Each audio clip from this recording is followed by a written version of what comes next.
Good afternoon and welcome to another virtual Sweet Thursday.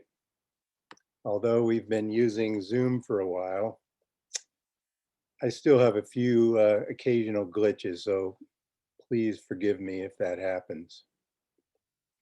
We are on Zoom webinar again, and unlike Zoom meeting, we cannot see or hear any of you. The chat and raise hand functions have been disabled, but Q&A is open for you to type in your questions for our author, which she'll address at the end of our conversation. The talk is being recorded and you'll be able to view it later on our YouTube channel as shown here. Sweet Thursday is the author series hosted by the Friends of the Lafayette Library. My name is Jeff Deeden, and I'm the coordinator of the program and tonight's moderator.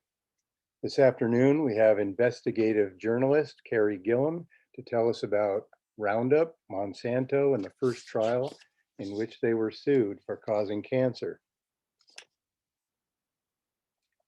Our final two Sweet Thursday programs of this season, today is the penultimate one, will be virtual, as is true of our WOW programs. As we slowly emerge from the worst of the pandemic locally, we are exploring the possibility of resuming in-person events at the Don Tatson Community Hall as we start our season in the fall. We will close this season on June 24th with Lisa C., famous for her Shanghai Girls, The Tea Girl of Hummingbird Lane, and several other bestsellers, who will discuss her newest book, The Island of Sea Women. After taking the summer off, we will begin again on September 30th with Carol Gillam and her book, Vera. Our next WOW presentation on July 14th will feature a docent from the De Young Museum who will cover their Honglu exhibition. Honglu is one of the most important Chinese-born artists working in the United States today. On August 11th, we will have a presentation by A.J. Fox from the Berkeley Art Museum and Pacific Film Archive, who will discuss their plans for the upcoming season, including a new exhibition of contemporary feminist art opening in the fall. In order to get more information about all our programming, you can sign up for our weekly ad-lib emails that come every Saturday. Here are two recent ones. And you can do that on the library website /subscribe. So that's llcf.org/subscribe. Just fill it out and you'll get those weekly emails every Saturday. You can get even more programming, including all the different county library events, by logging on to their website, which is ccclib.org. After a year of being closed, I am happy to report that the Friends Corner Bookshop will reopen at reduced capacity on June 21st, so that's a week from Monday.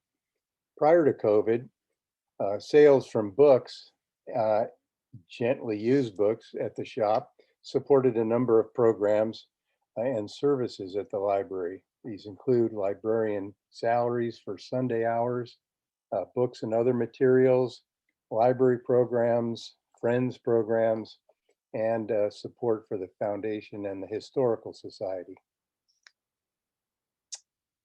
The Friends Amazon store is open and can be accessed via the Friends tab on the library website.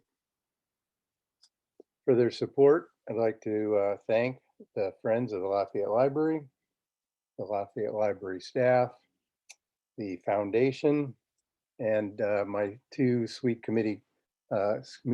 Thursday committee members, Ruthie and Robin.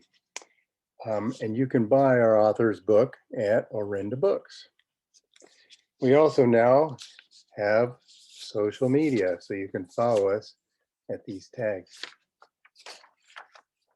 Tonight, I am pleased to welcome Carrie Gillam to the Lafayette Library and Learning Center. Ms. Gillam is an investigative journalist with over 30 years of experience covering food and agricultural policies, including 17 years as a senior correspondent for Reuters International News Service. She has expertise in food safety, biotech crops, pesticides, environmental health, and corruption in agricultural chemical industry. Her first book, Whitewash, The Story of a Weed Killer, Cancer, and the Corruption of Science, won the Rachel Carson Book Award from the Society of Environmental Journalists. You'll recall that the 1962 Rachel Carson book, Silent Spring, wrote about the deleterious effects of DDT. Carrie has been invited to speak nationally and internationally at universities, prestigious conferences, and in front of governmental bodies about these topics. She was a consultant on and participant in several TV and video documentaries, including the award-winning Poisoning Paradise documentary by Pierce Brosnan and his wife Keely. Carrie currently works as a reporter and data researcher for the public health research group US Right to Know. It is now time to welcome our guest, so I'm going to go off screen share and welcome Carrie. If you'll activate your audio and video, we can get started. Well, hello. Thank you. That was very nice. Nice introduction. Welcome to the Lafayette Library. Great. Thanks. I enjoyed this book because it included so many different topics: business, chemistry, medicine, toxicology, ethics, the scientific literature, governmental regulation, and of course, the topic of the main thrust of the book was the trial, so the law. So this is your second book about Monsanto. Why don't you start by telling us basically differentiate between Whitewash and the Monsanto Papers? Sure. Yeah, thank you. And hopefully this is my last book about Monsanto. So Whitewash, my first book, came out in 2017. This was before any of the Roundup trials and was really based on 20 years of research and reporting that I had done, for Reuters Newswire. I worked for Reuters from 1998 until the end of 2015, covering corporate America, but primarily agricultural issues and agrochemical companies. And Monsanto was one of my companies that I was responsible for covering. So I had learned a lot over the years about the business and farming practices and science and regulatory issues, and glyphosate, which is the active pesticide ingredient in Roundup and all of these other brands that are so popular, has a really interesting history, and is actually the most widely used herbicide in the world, and is very ubiquitous in our environment. We're all exposed to it through food and water and air. It's even found in rainfall. It's found in our streams and creeks. So that first book was really a compilation of all of the science and the regulatory issues, the environmental impacts, the history, and the science that shows that it is potentially carcinogenic with an association to non-Hodgkin lymphoma. That again was before this litigation really got going, and I was asked to testify to the European Parliament about that. It was a very heavy read. Nobody read it and called me up and said, "Wow, I feel so glad I read your book." Most people were quite angry or frustrated or upset by what they learned. This book really follows the very first trial then that came out of all that litigation. A man who learned he was dying of non-Hodgkin lymphoma. It had been his job to spray these glyphosate products that Monsanto sold around schools in Benicia, California, in the Benicia School District. And his trial was the first one to ever challenge Monsanto on this issue. It was very historic. And I wanted this book to be so different. I wanted this book to appeal to just every man, every woman, anybody who enjoys reading a really twisty, turny plot, interesting plot kind of story, because as I was watching this whole thing unfold, I kept thinking, this is so amazing. All these things that are happening, this has to be a movie, because some of it is so crazy and sad and, just unbelievable at times. And so I can't make a movie, but I can write a book. So that's how this came together. It's really just a story of a family man, a middle-aged guy. He's got 2 kids and a wife, and he learns he's developed this terminal type of cancer, and he decides he's going to not only try to fight the cancer and fight to live, but fight to hold Monsanto accountable. Thanks. Well, I thought there was a good amount of science in it, and in this one, a good background on the toxicity and stuff. So I didn't read Whitewash. I don't know how heavy that was, but Heavier than this one, but I'm hoping the science in this one is palatable. very much so. Yeah. Before we get to our subject person, Lee, I thought it'd be useful to define a few terms. You mentioned glyphosate is the active ingredient in Monsanto, now Bayer's weed killers, Roundup, Ranger Pro, and maybe some more. I think it's worth noting that they're not the only ones that produce and manufacture and distribute this stuff, but they are by far the biggest. And they're used not just by us at home, but primarily with genetically modified seeds that they produce. So maybe you can tell us what a Roundup Ready crop is, and what are some of the advantages of their system, and then what are some of the dangers or liabilities of using that whole system, including neighboring farms, et cetera.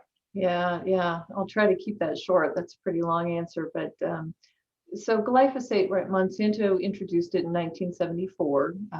The active ingredient, as I said, in numerous formulations. The patent on that was expiring in the year 2000 in the US.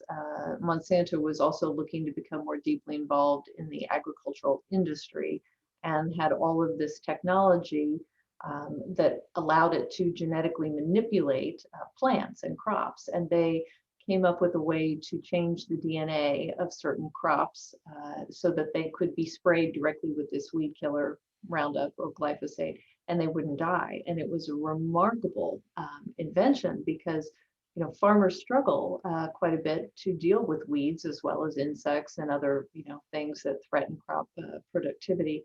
And so to have a product where they could plant a crop and then just go over the top of the crop and spray weed killer and not hurt the plants but wipe out the weeds was like a magical thing for so many farmers.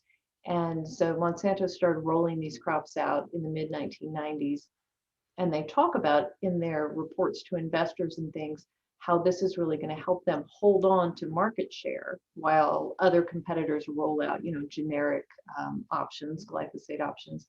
They hope that they can package Roundup with Roundup Ready corn or Roundup Ready cotton, Roundup Ready soybeans, and farmers will buy the seeds and plant them, and then they will use Roundup and spray it directly over their fields. And they were successful, and sales shot up, both of glyphosate products and of these special seeds, and drove Monsanto to be a $15 billion company by the time it was sold to Bayer in 2018. And if it weren't for all the toxicity, it'd be a beautiful system. It was a great way to make money, and it was a useful aid for farmers. Of course, the overuse of it, the spraying over and over, created a lot of problems with just farming in general, in terms of monocropping, planting the same crop over and over. Weeds developed resistance, soil health decline, pollinators started declining because of the heavy load of glyphosate, in the environment. So it didn't turn out to be such a great thing. And other than making a lot of money. Farms. It's kind of hard to farm organically if you're next door to one of these farms, Yeah. where the stuff's falling all over the place. So why don't you tell us a little bit about Dwayne Lee Johnson, the first case. You lived close to here in Vallejo. Just Yeah. for the audience, you're in Kansas, you're home. Yeah. And Vallejo is just 25 miles from Lafayette. And tell us about his job and how he got Yeah, exposed, etc. I'm gonna try to be really techy here and share my screen and show a picture of Lee, if I can get to it. Let me see. Am I sharing my screen? Yes, There. Do you see Lee now? yes, Okay, yeah. So this is Lee Johnson. He grew up in Vallejo. He, as I said, is a father to two young boys, and he had a rather hard upbringing. I talk about all of this in the book. You know, he grew up really without his own father much in his life. He didn't graduate high school or college. He struggled with work, got in trouble with the law a little bit as a youngster, but really wanted to get his life together and had done that by the time he was working as a school groundskeeper, and was married, had these two little boys, was making a good income, felt really good and positive about his life, and was trying to be a really good role model and influence on his kids. Um, and then he has this sprayer accident one day at the school district, where a tank sprayer on the back of a school district truck that he was using malfunctioned. The hose came undone, and as he describes it, a fountain of this chemical, this glyphosate Ranger Pro that Monsanto sold, just spewed up into the air, and he dove into the middle of it trying to fix the equipment and contain the spill before it could wash down into a nearby waterway, and didn't worry as much about himself. He'd always been told this chemical was very, very safe and nothing to worry about. So he didn't actually go home or shower off till the evening, till the day's work was done. And then, later he started having lesions pop up on his body, on his leg and his torso. And he goes through, a long search, or somewhat of a long search, to try to determine what is actually happening to his body, and eventually is told that he has a terminal form of non-Hodgkin lymphoma. And I'm just gonna, oh, this is Lee, and on an old sofa that he hated in his apartment. But this is an example of sort of what he looks like, looked like when he's been going through. And described in the book, to me, it looked like a man who'd been in a war he never signed up to fight. I mean, just the cancer that manifests on his skin, on his body, and all of these lesions and sores are so incredibly painful for him, and ooze and bleed and leak and become infected, and it really has become debilitating for him. So I'm long-winded here. I should probably stop and let you ask me another question. no, that's good. I mean, it paints a good picture. You mentioned repeatedly in the book about how he was basically for years and constantly in pain, and many common things caused him to, he couldn't wear certain clothes, his feet hurt well, plus he had neuropathy from chemo and a million other things. He clearly suffered a lot. I'm not sure exactly where to go, but there were a million different attorney groups here, and there are some key players. They kind of came together to be a core. Can you just maybe cover some of the main ones and what their roles were? Yeah, let me get to there they are. All right. Yeah, so if you see this gentleman on the left here, this is Mike Miller. This is the lawyer who, his law firm is based out of Orange, Virginia, a little teeny tiny town, and the book takes you to this little town, sort of in rural Virginia.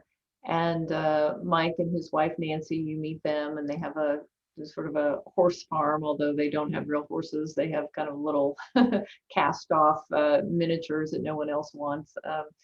But he was looking to retire, but really not ready to yet. And Lee came across an ad for his firm. Mike's firm had become aware of this decision by the International Agency for Research on Cancer that said that glyphosate was a probable human carcinogen, and started looking into that and started advertising for people who had used this chemical and now had non-Hodgkin lymphoma. And Lee saw an ad and reached out to the firm and then became a client of the Miller firm. And then these other lawyers, you see Amy down here, Wagstaff, and Dave Dickens, and then Brent Wisner, who's become very famous because of the Johnson trial. All were also involved. And Wait, which one is Brent? Brent is the one all the way to the right who looks like he's sort of on a stage giving a performance. You see Brent. Brent You mentioned that he grew up near Hollywood. Yeah, he did. And his father was involved in Hollywood, and Brent actually did some acting as a child. And you can see that in a courtroom. He's very theatrical, and he knows how to move and modulate his voice and use his body and his gestures to really connect with a jury. And he's a hothead. And they were such interesting characters. And I really tried to bring them to life in the book and flesh out the backstories for all of them so that you could see where they came from. And then of course Mike, who's the lead attorney, who practices his opening and closing statements for Lee's trial, for months. And then just on the eve of trial, the tragic accident that befalls him, and then Brent, who was not involved in the case at all at that time, was called up sort of at the last moment to try to step in and help Dave. And it's like a movie. Well, you do weave in the comings and goings and the disagreements among the attorneys of who should do what really well. And on the defense side, similarly, you paint their picture really well. Do you have any photos of them by any chance? I don't. I didn't think it was really fair to sort of, and in the book, I don't, of course, I didn't say anything or attribute any thoughts or feelings or even, take any liberties whatsoever with any of the attorneys on the defense side. I think because I guess I just didn't feel like it would be fair. They didn't want to talk to me for this book. Of course, so everything that I quote them was from transcripts from the courthouses or things that they said to me or were said in the hallways, that sort of thing. But, I wanted to be very careful with them, to be fair as possible, obviously.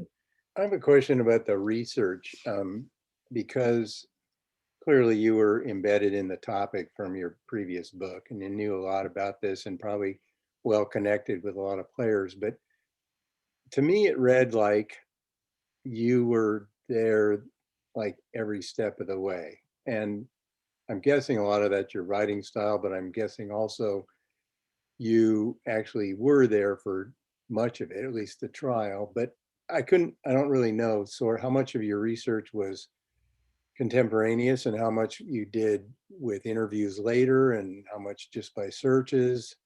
So how did you weave it all together? So I guess a combination, right? A combination of that. I was at the trial. In the scene in the Chicago hotel, where the lawyers have the big meeting, and afterwards they're having hors d'oeuvres and margaritas, and they're talking, and some of them are worried about going forward with these cases, and Amy is trying to convince them. I was there for that, right? I was there in a lot of scenes. The midnight leak, right? The just past midnight, when Brent is pushing out these discovery documents as fast as he can, Monsanto's, deepest secrets, trying to push those out into the world, and I'm on the other end of the computer, receiving these documents and writing an article that's going to go up at 4:00 in the morning, So, yeah, I mean, and frankly, when the litigation began, a lot of the lawyers actually, not necessarily, some of the came to me, because they didn't know what glyphosate, some of them couldn't even pronounce glyphosate, they didn't know the history, they didn't know the science, they didn't know the regulatory situation. And of course, for my first book, I had thousands of pages of documents from the EPA and the USDA and the FDA that I'd gotten through Freedom of Information request, and a lot of information from universities that we got through open records requests through US Right to Know. So, there was a lot that I already knew, I guess. when this story started to unfold. So it made sense that I was embedded, I guess, if you will, um, as it played out. Well, like I said, it's written, it's really like a Grisham novel, except that it actually happened.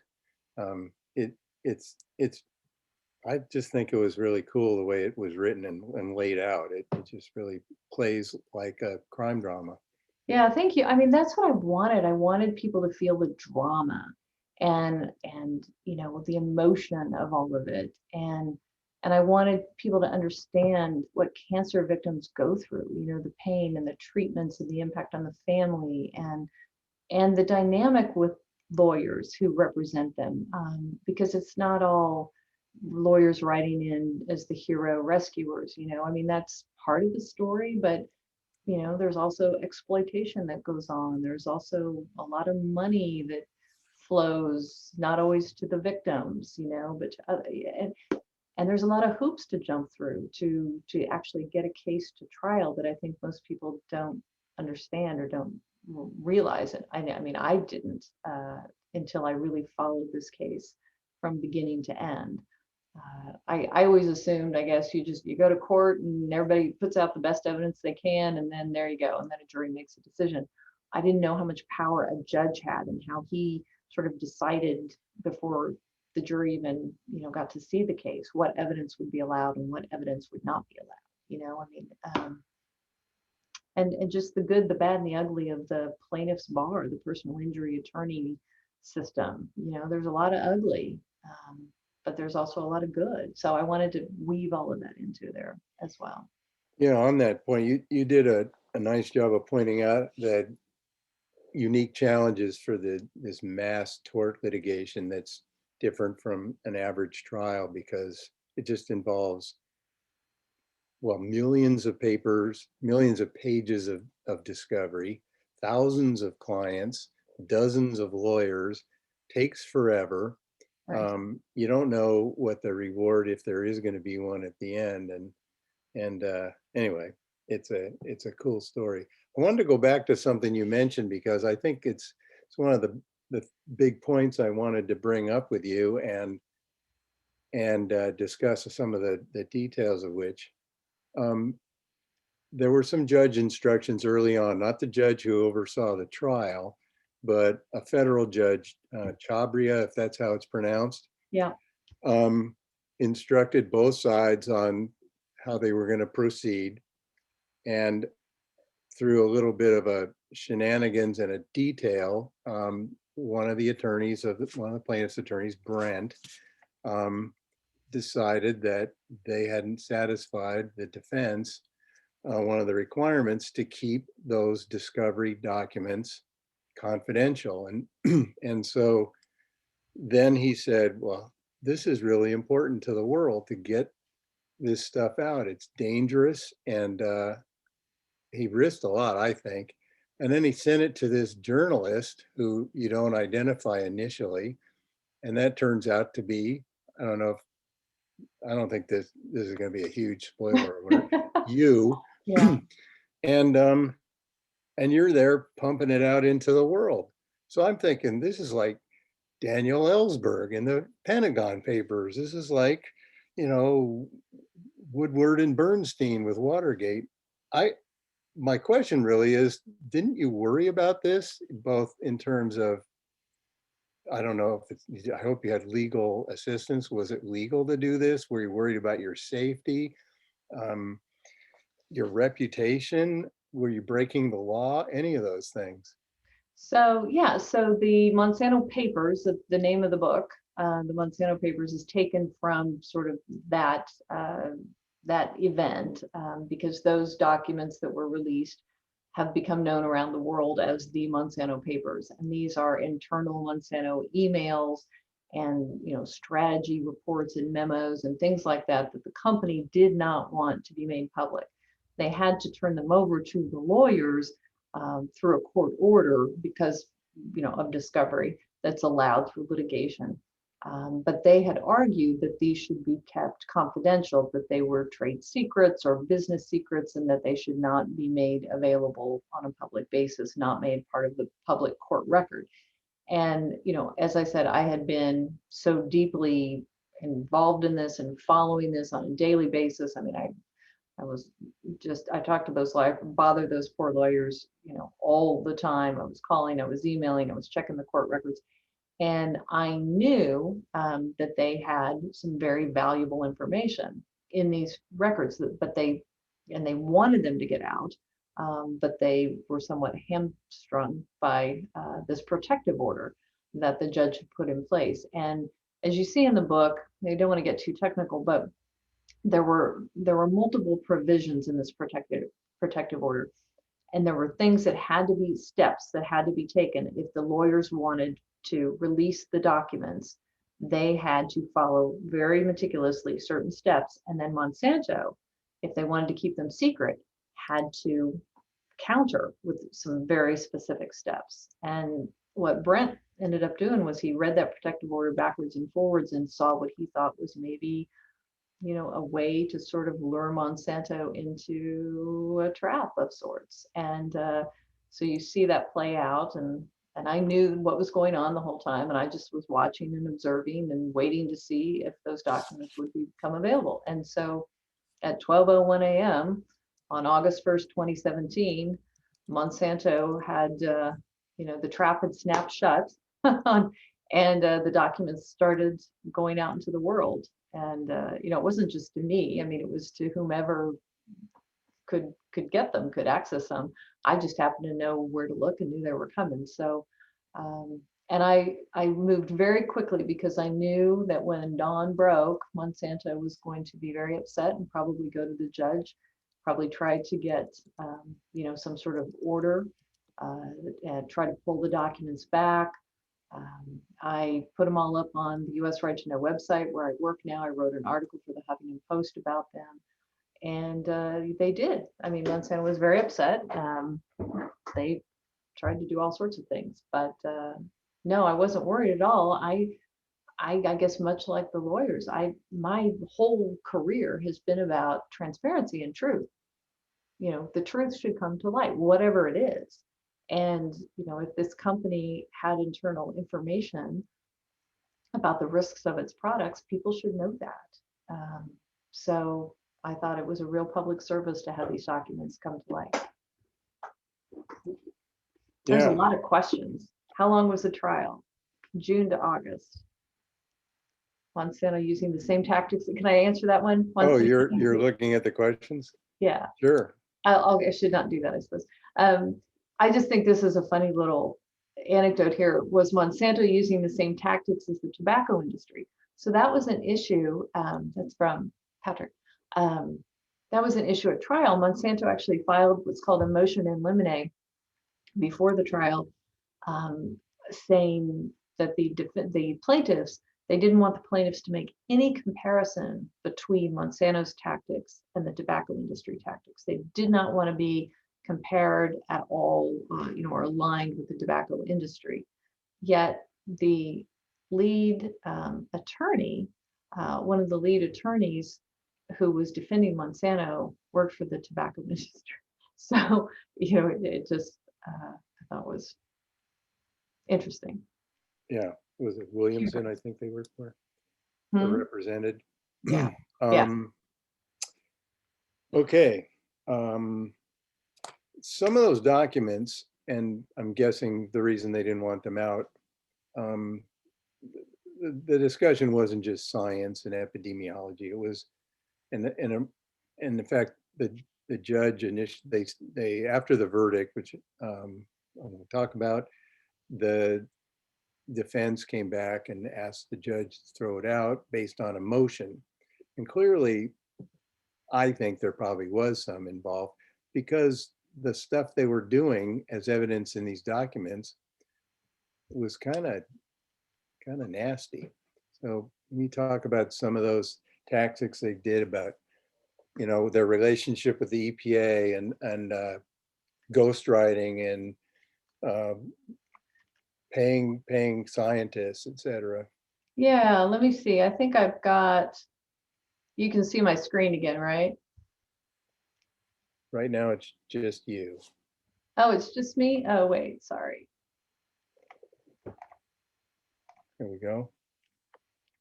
Now do you see that? Yes. Okay. Not very good at this, am I? So this is, I mean, this is what the documents show. These are examples of what we found in the Monsanto internal documents. There were emails about how they would ghostwrite scientific research papers to assert the safety of glyphosate and their products. Maybe you should define that for us. Yeah, there was so ghostwriting essentially is when, you know, someone's name is on an article or a publication, but that person isn't really the person who wrote it, right? So what Monsanto wanted to do, they explained it and talked to each other about it internally, is they thought it would look more credible if people who were not affiliated with Monsanto were putting out papers that said glyphosate doesn't cause cancer. It's not a reproductive, health hazard. It's very, very safe to spray directly on crops, et cetera. But they didn't want those studies to look like they came from the company because they figured people would think that that was biased and might be skeptical of the conclusions. So they initiated papers and authored and wrote papers, but then had other scientists put their names on them and would pay those scientists. And so they talk about that internally, that we can pay them to edit and sign their names, and we will be doing the work.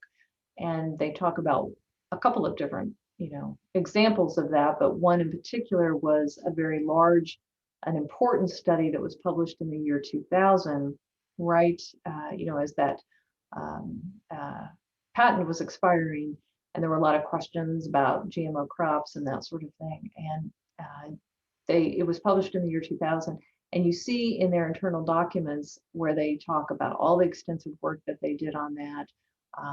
How important that paper was. It became, the defense of glyphosate around the world.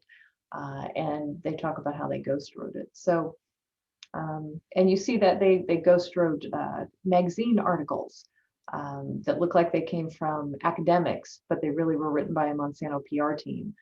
They hired a company in Washington, D.C. to write op-eds and letters to the editors to go in newspapers around the country that would look like they came from, a scientist or a doctor or a nutritionist or a housewife or something like that. But they were really written by a Monsanto PR team.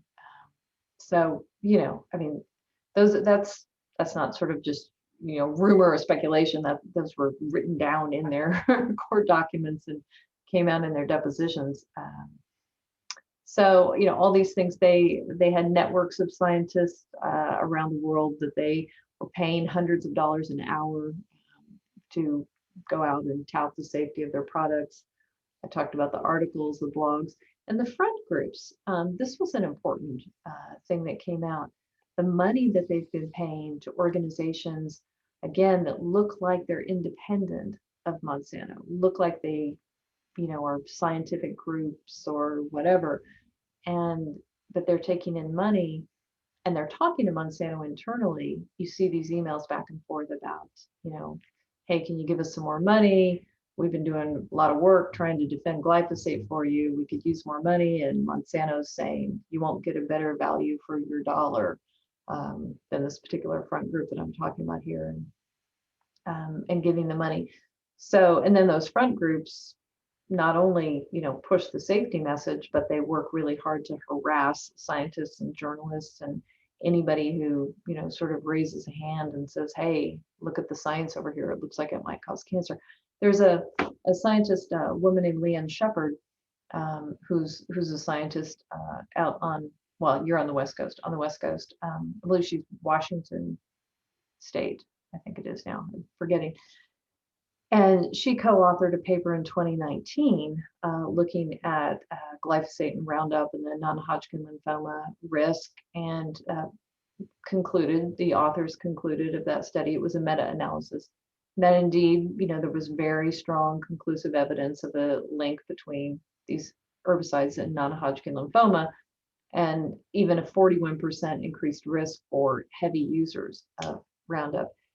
And afterwards, she just was blown away by how the attacks that have come after her personally, by other scientists, front groups, people who have tried to discredit her, have gone to the chancellor of her university and colleagues. And I've come to be used to it. I mean, because they've done it to me for years. They have a whole spreadsheet about my first book, about how to discredit my book using third parties, and but anyway, that it's a very powerful tool to try to skew the message by attacking the messenger.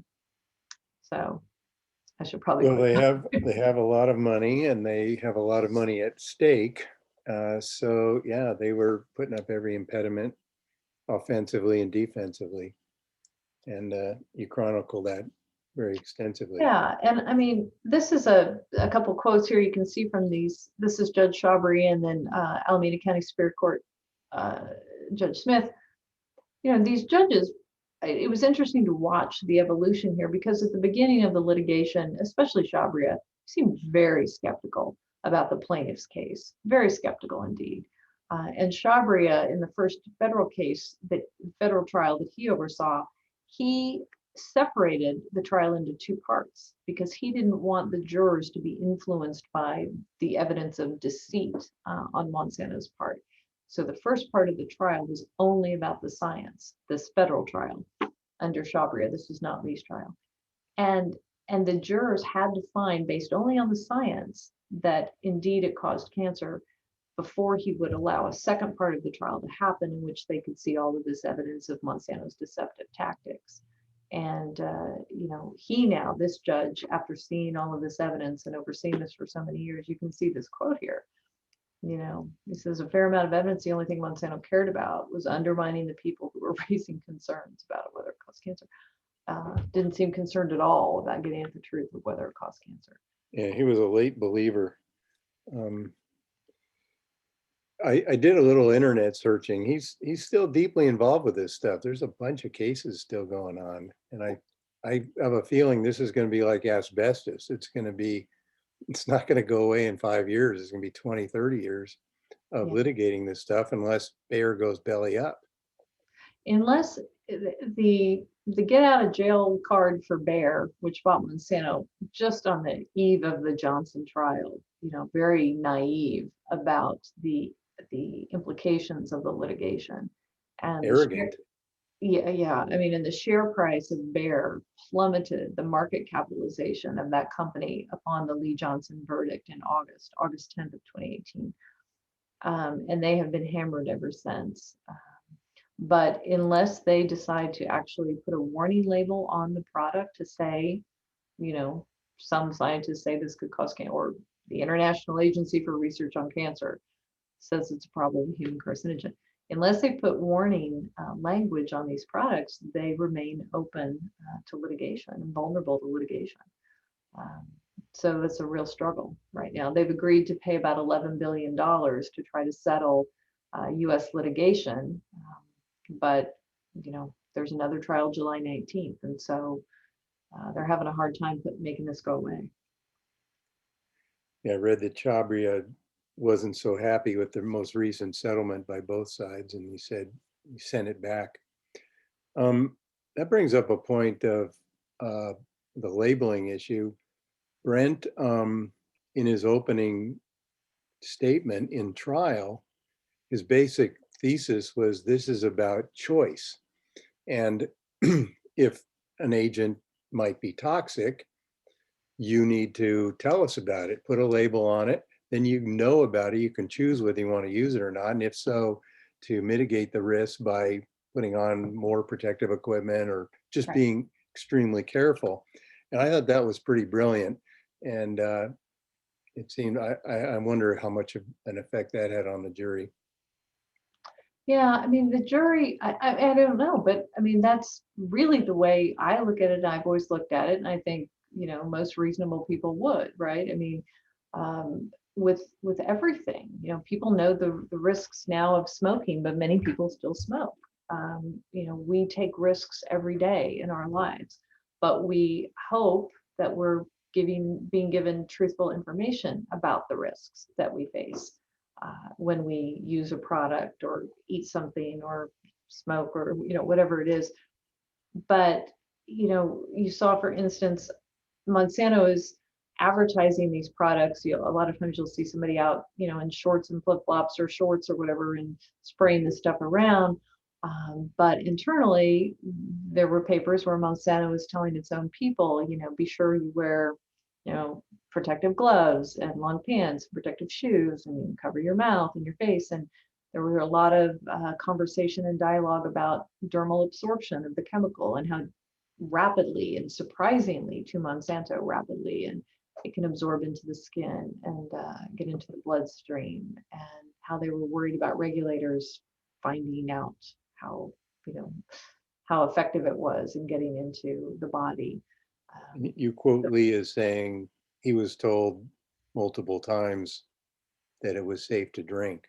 Safe enough to drink. It's sort of always been Much the rule. less, forget that, what that would have done. But Yeah, so I mean, back to your point, it's really just, I think, about understanding the risk and a risk reward ratio. And regulators obviously need to weigh in on that, but every consumer of a product has a right to, transparency about those risks. So Monsanto so far has, refused, staunchly for decades to acknowledge or warn or label its product, despite multiple studies over the years, toxicology and epidemiology, mechanistic studies that show a real association to cancer, as well as a whole array of other health harms.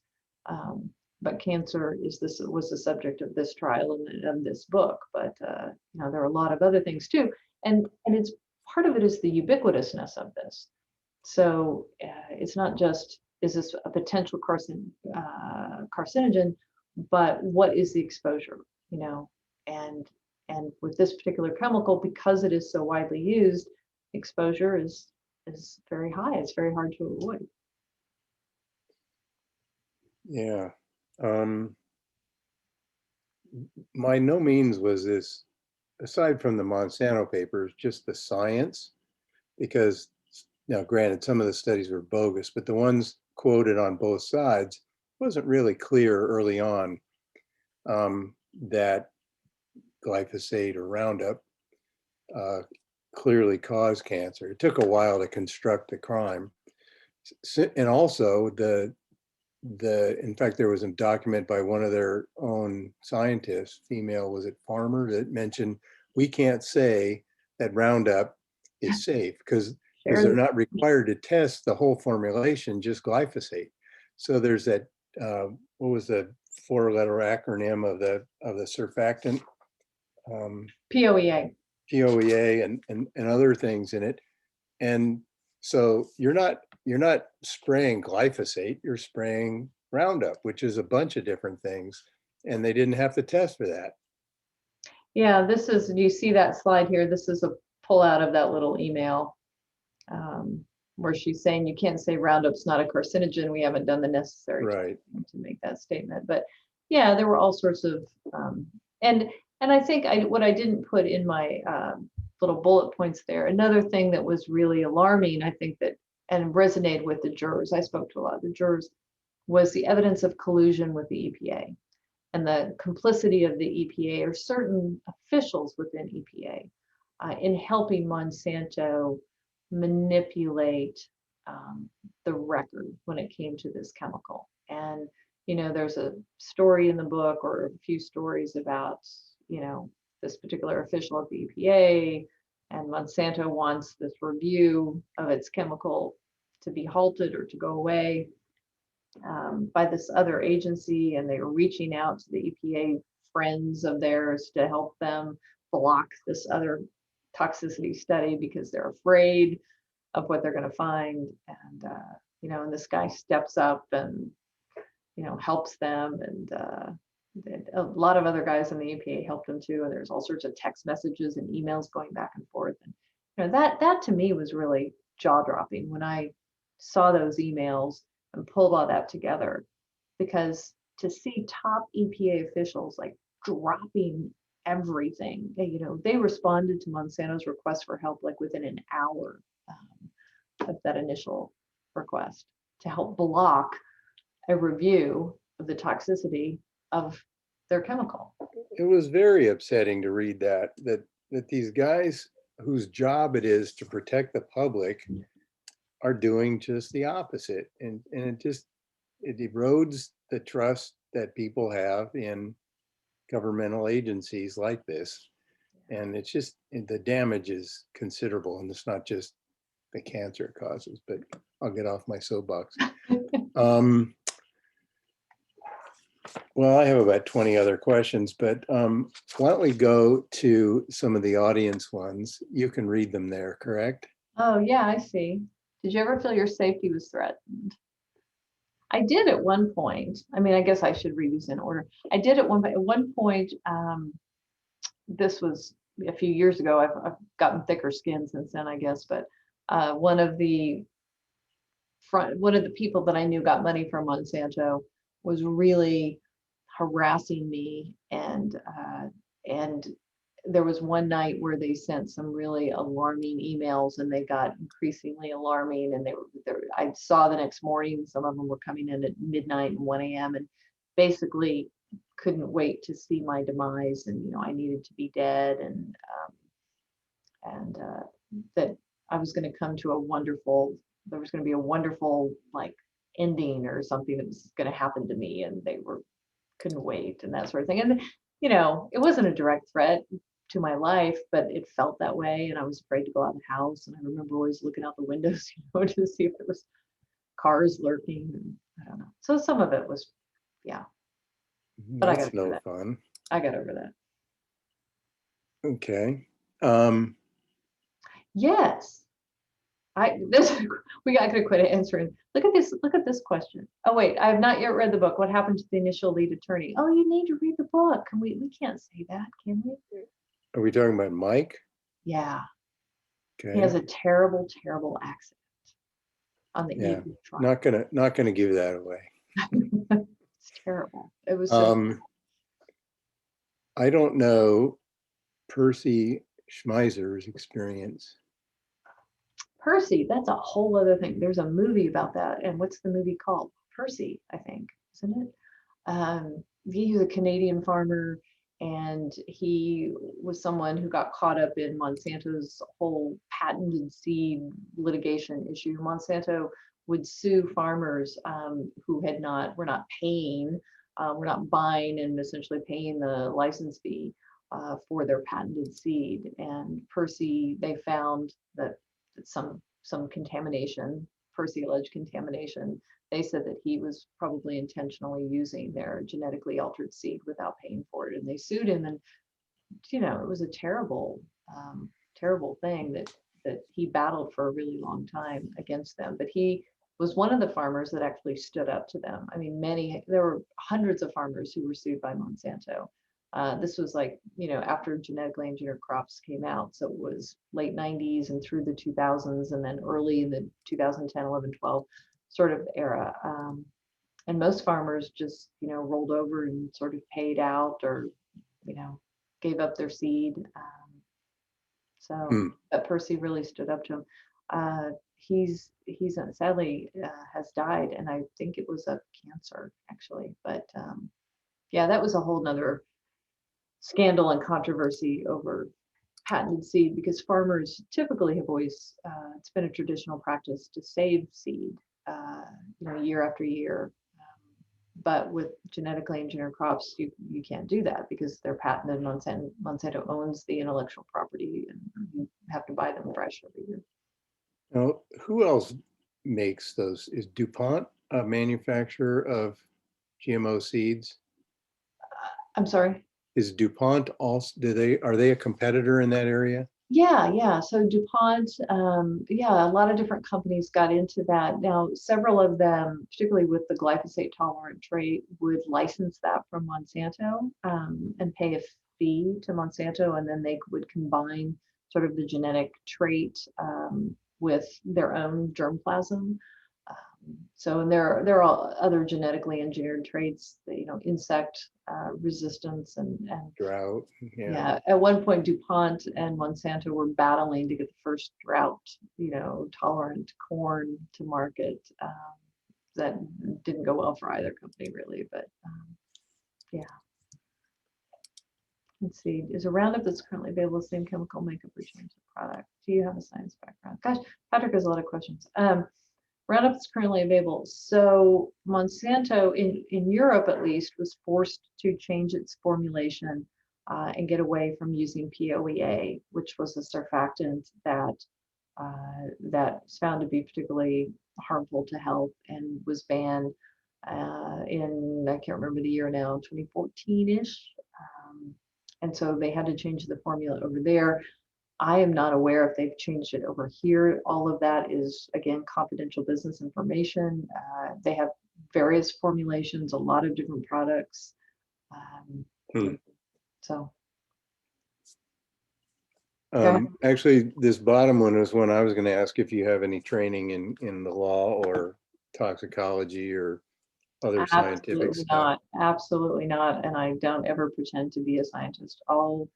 All I know is, is 20 some years now of having to read scientific studies and talk to scientists and, understand what a lot of the terminology means. And as I wrote in my first book, Whitewash, what I really came to understand about science is very little of it, I think, in terms of conclusions, is absolute. I mean, what I see in most scientific studies and I hear from most scientists is they're on a perpetual quest, right, for knowledge about whatever it is they're studying. Microorganisms or compounds or soil or chemicals or pesticides. It's so rarely do I see a conclusion in a study or a research paper that says, we know once and for all, this is the be all end all. We have the knowledge that this is, X, Y, and Z. It's usually, we have concluded this, It tends to be very iterative. But more research is needed, and so, that's why I still really think with glyphosate and Roundup, even though we've had 3 trials and 3 juries, and they've all said the science is overwhelmingly showing us that this is a carcinogenic property. And you have IARC. See, IARC says it's a probable human carcinogen. I would still say there's probably not a scientific consensus either way. I think there are a lot of scientists who give more weight, to things that show cancer causation, and then there are scientists like those at the EPA who give more weight to other research. Well, it's epidemiologic and it's hard. There's so many variables, does a person smoke? How much, you don't know what the doses are, what they got, their exposure levels, what their other, predispositions are medically, et cetera, et cetera. Yeah. It's really hard. You need a big set of numbers to come up with definitive conclusions. If speaking of other medical legal thrillers, I'm halfway through Walter Isaacson's book. I don't know if you've read that, on the code breaker about Jennifer Doudna and CRISPR. There's all kinds of lawsuits about your very point about how these things come in pieces, and turns out a lot of people develop things right around the same time, and because there's money involved, they're suing each other. It's really a fabulous book. So yeah, I think, and I wanted somebody asked this, well, about COVID-19 and that sort of thing. But with CRISPR, genetically engineered crops, I guess I feel like, and this book doesn't deal with all this, but so many people with these new technologies or these things that are controversial want to stand on one side or the other and say it's all bad, or it's all good. I mean, the companies selling them say they're all good, pretty much all good. Buy it, it's great, it's fabulous. And the people over here are like, oh no, it's terrible. It's going to spell the end of mankind as we know it. I guess I think there's a real gray area with so many of these things, just as there is with genetically engineered crops. In some applications, these things could be really useful and beneficial, but they can also be really harmful. If they encourage excessive use of synthetic pesticides that damage the soil and damage biodiversity and hurt pollinators and leave residues in our foods and they're toxic and, cause all sorts of problems. Like we know atrazine and chlorpyrifos and, glyphosate and these things do. So I guess I just feel that we need more patience and tolerance with disagreement, and we need to work harder to understand the middle ground and the gray and the risks and the rewards, and Absolutely. find a balance that is beneficial to public health. Well, there's so many other things. I wanted to ask you about Crabella and jury analysis and stuff, but I really want to give you a chance to tell me about what you're doing at US Right to Know. What is the book history? Oh, yes, we need to practice the precautionary principle, Robin. Yeah, that's what they supposedly do in Europe, and we definitely need more of that. So what I'm doing at US Right to Know is continuing to seek data and documents. We're a little nonprofit research group, and we really do what reporters do. We file Freedom of Information requests with federal agencies, and we file open records requests with universities and state agencies, and use those to share them with other journalists around the world, and academics and consumers. We put a lot of them up on our website. We give a lot of them to UCSF, to their documents database, their documents library. So for free and open sharing, because it quite often costs a lot of money. I've had to sue the EPA 2 times and the FDA once to get them to comply with law that says that these documents are, open to the public or should be open to the public. So that's what we do. We try to bring truth and transparency to issues of public health and public policy. And I write for the Guardian news outlet. I just wrote a couple stories about a really heartbreaking situation in Mead, Nebraska. Just awful pesticide contamination that's just taken over this whole little farming community. And just trying to help people have a healthier future, I guess. Well, journalists sure do that. As you know, more and more it's important now to sort out all the real news from fake news. I think it's essential what you guys do. It's fabulous. I hope you're proud of the book and the work you do. I love the book. I hope other people will love the book too, primarily because Lee is a really special man, and I hope that people can get to know his story through the book, and also to understand a bit more what people who suffer cancer go through, and we can appreciate more the need to try to clean up our world so we can reduce the incidence of cancer. And so that's what he's still alive, correct? He has, yes, so far stayed. He's beaten his diagnosis of 18 months to live. Yeah, by a lot of years. By a couple of years now. He's not super happy. He's suffering and in pain, but he's still hanging on. So. And he got a little bit of the money at least so far. You're spoiling the book. No. Okay. I'm kidding. I'm teasing. Sorry. With that, I will thank you and wish you luck in your rest of your endeavors. And this has been really fantastic. Sorry, folks, for those of you we didn't get to, but I think we covered most of the big points, and hopefully some of you folks will go out there and buy the book. Thank you. Thanks for having me. You're welcome, and thank you. All right.